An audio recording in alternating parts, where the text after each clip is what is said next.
Today we're looking at things on stems, and we have two examples here, both beautiful ceramic pieces from China, a stem dish and a stem cup. And the idea of a cup that you drink from goes all the way back to ancient Greece and can be found today in modern wine glasses. That's common enough everywhere. A stem dish is another story because you don't drink or eat off of it normally.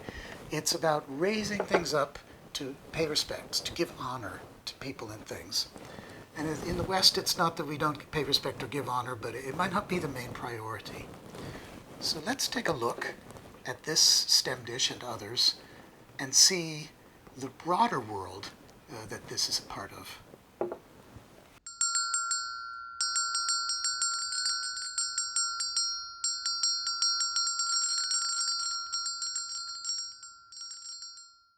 The story of these dishes does begin with stem cups, at least in China, and the legend is the stem cups were brought in by the Mongols who drank on horseback. And so they're called in Chinese and Japanese horseback cups. Here's a modern Japanese lacquer one.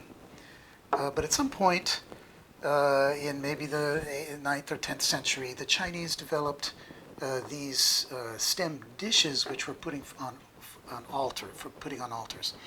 And you can see they became highly auspicious in their design. You have dragons chasing the wish-fulfilling gem. On the stem, you have the waves of the sea, and these blue things here are jewels in the sea. And on the underside are bats. The word bat in Chinese rhymes with good fortune. So everything about this is auspicious. And you see other examples. Here's a pair of blue and white ones with the same kind of principle. You have the dragons, you have the bats, and you have the waves of the sea. And even a relatively simple, basically monochrome piece like this, it's the same story, just with the bats on top. So what we're seeing here is that what began as simply a drinking implement has now become a ritual implement for the gods or for important people, holy people. They became offering trays.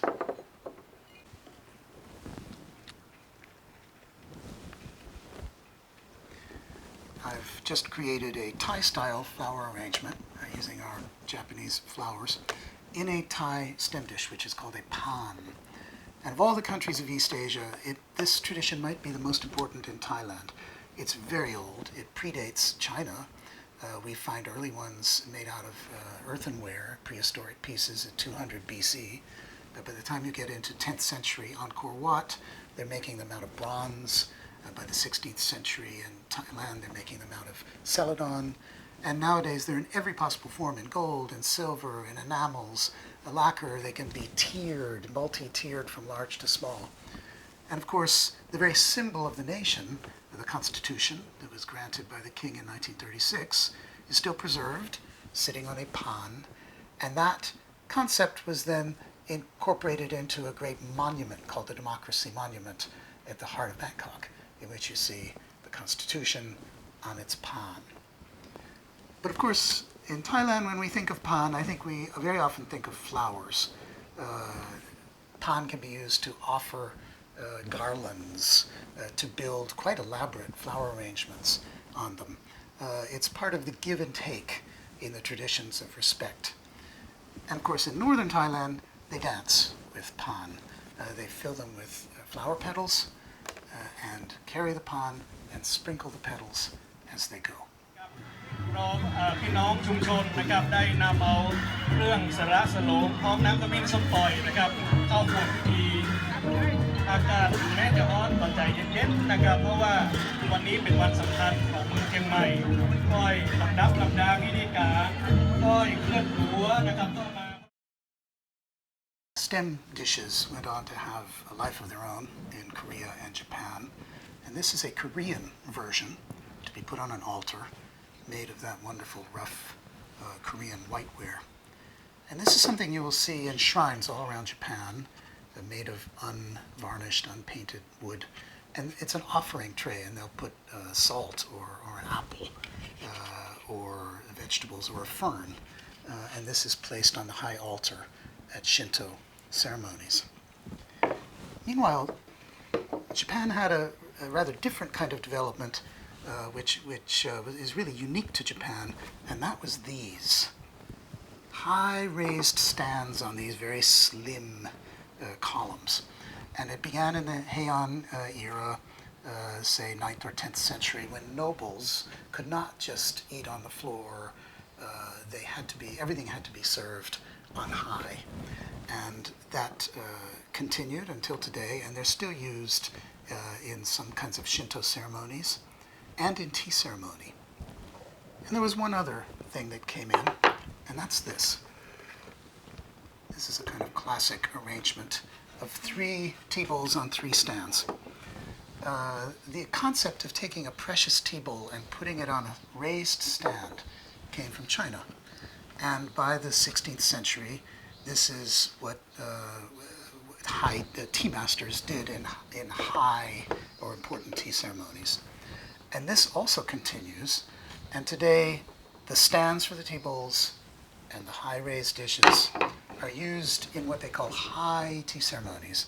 That is, a tea ceremony for a great or important person, a monk, a great teacher, or a revered or greatly loved guest. In that case, they can't just be served down on the tatami.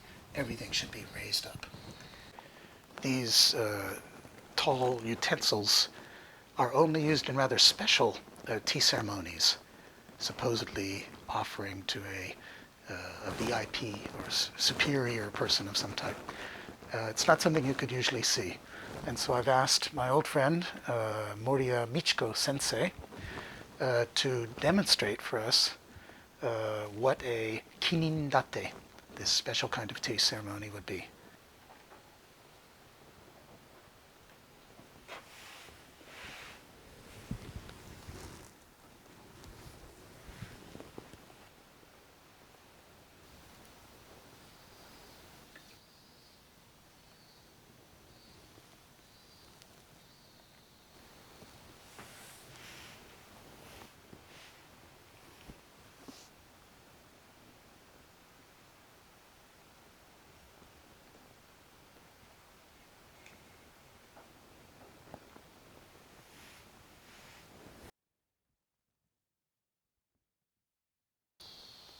So it's summer in Japan.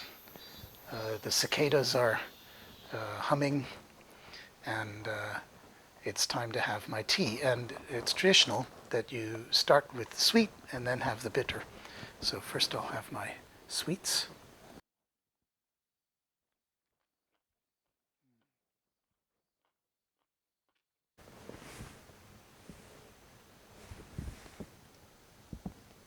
And now it's time for the tea.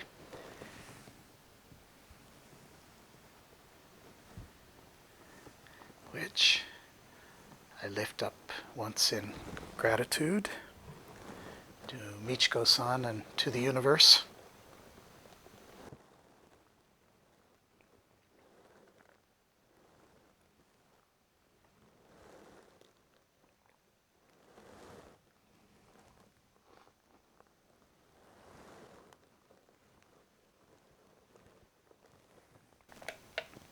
This is my first kinindate, which is a tea served to a superior person, and it's made me feel very superior indeed. And such is the magic of these utensils, which lift things up off the ground up to a higher sphere. If you like what you've seen, please press like and please subscribe to Secrets of Things.